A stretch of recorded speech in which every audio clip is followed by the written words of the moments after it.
morning all of you. Today I am going to discuss introduction of auxiliary views in mechanical engineering drawing, which is known as MED.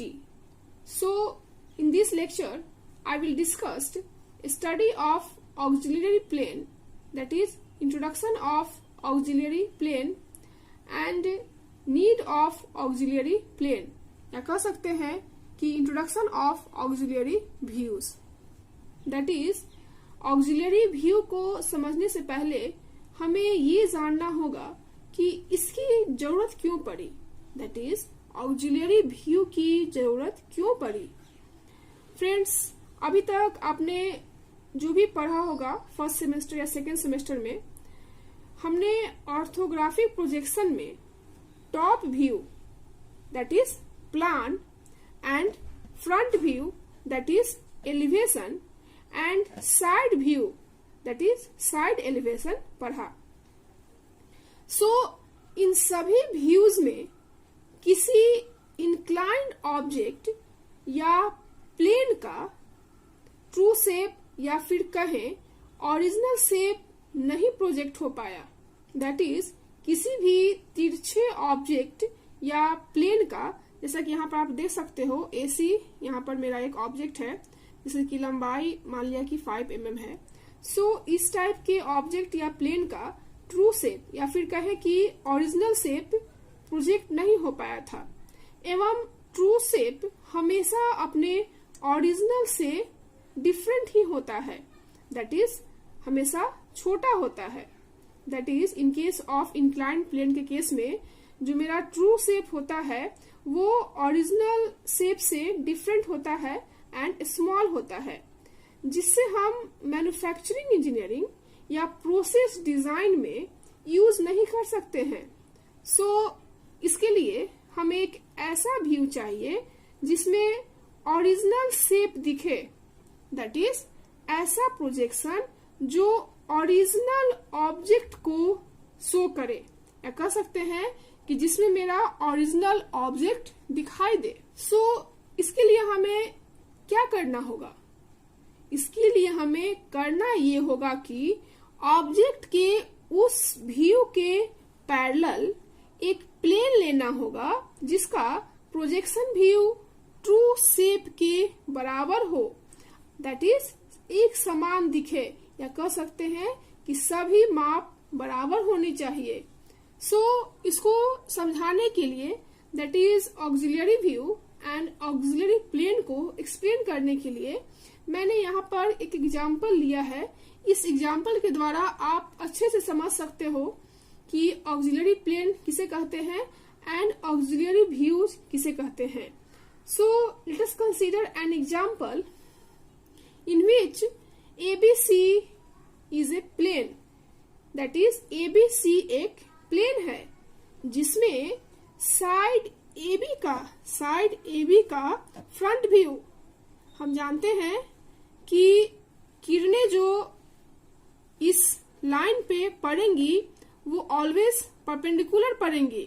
That is side AB का front view, अगर इसको हम front से देखते हैं, जो VP में बनता है, यहाँ पर देख सकते हो इसका फ्रंट व्यू, AB का फ्रंट व्यू VP में बन रहा है, बराबर है। दैट इज AB का जो ट्रू लेंथ है वो इसके ओरिजिनल लेंथ के बराबर है, या कह सकते हैं जो इसका एक्चुअल लेंथ है वही इसका क्या है, ट्रू लेंथ है। दैट इज मान लिया कि AB का इसका ओरिजिनल लेंथ या एक्चुअल लेंथ कह सकते हैं 4 mm है, तो इसका ट्रू लेंथ भी कितना है, 4 mm है। उसी तरह साइड BC का टॉप व्यू, अगर इसको हम साइड BC को टॉप से देखते हैं, दैट इज टॉप व्यू जो कि HP में बनता है। आप देख सकते हो कि BC का टॉप व्यू HP में बन रहा है। दैट इज BC के टॉप से हम इसको देखते हैं एंड हम जानते हैं कि जो किरणें पड़ती हैं वो परपेंडिकुलर एंड पैरेलल पड़ती हैं। सो किरणें जो पड़ रही हैं वो BC पे जो पड़ रही है किरणें वो क्या है, वो परपेंडिकुलर एंड दूसरे के पैरेलल पड़ रही हैं।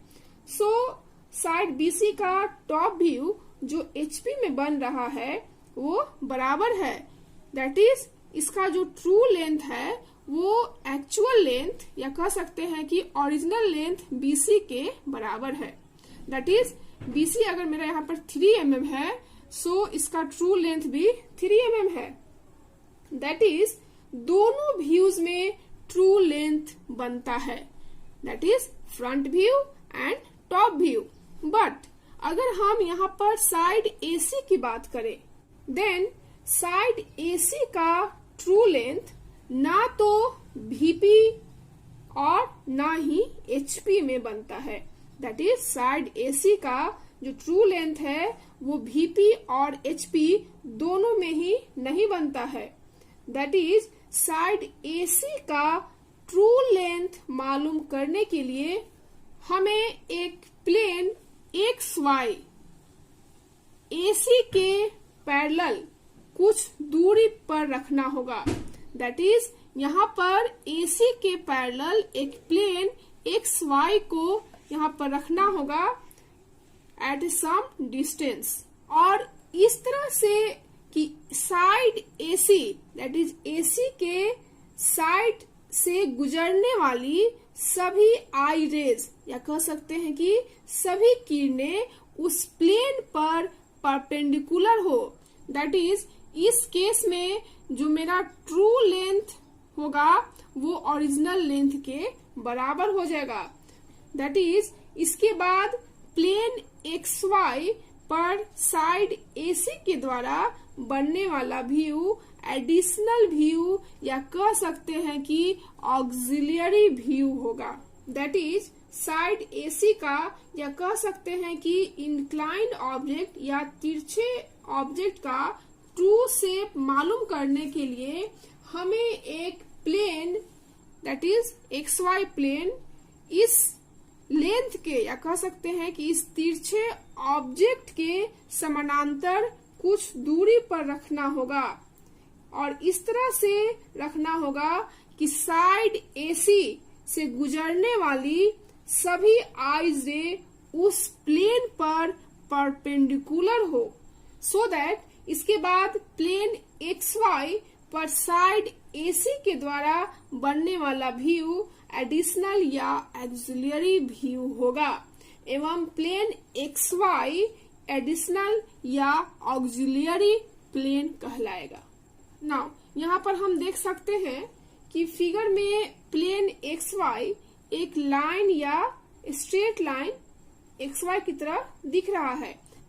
इसलिए जब कभी भी किसी कॉम्प्लेक्स ऑब्जेक्ट जैसे कि एनी मशीन पार्ट्स के सभी व्यू का ट्रू लेंथ या कह सकते हैं कि ट्रू शेप मालूम करना हो, तब उस ऑब्जेक्ट में प्रेजेंट सभी इंक्लाइंड प्लेन या लाइन का ऑक्सिलियरी व्यू निकालना होगा। Hence, according to this figure, A'(C' is the auxiliary view and XY is the auxiliary or additional plane. So friends, इस तरह से मैंने आज के लेक्चर में introduction of auxiliary views and auxiliary planes को डिस्कस किया। So in next lecture I will discuss types of auxiliary planes. I hope आपको आज का वीडियो पसंद आया हो. So thank you so much for watching this video. Thank you.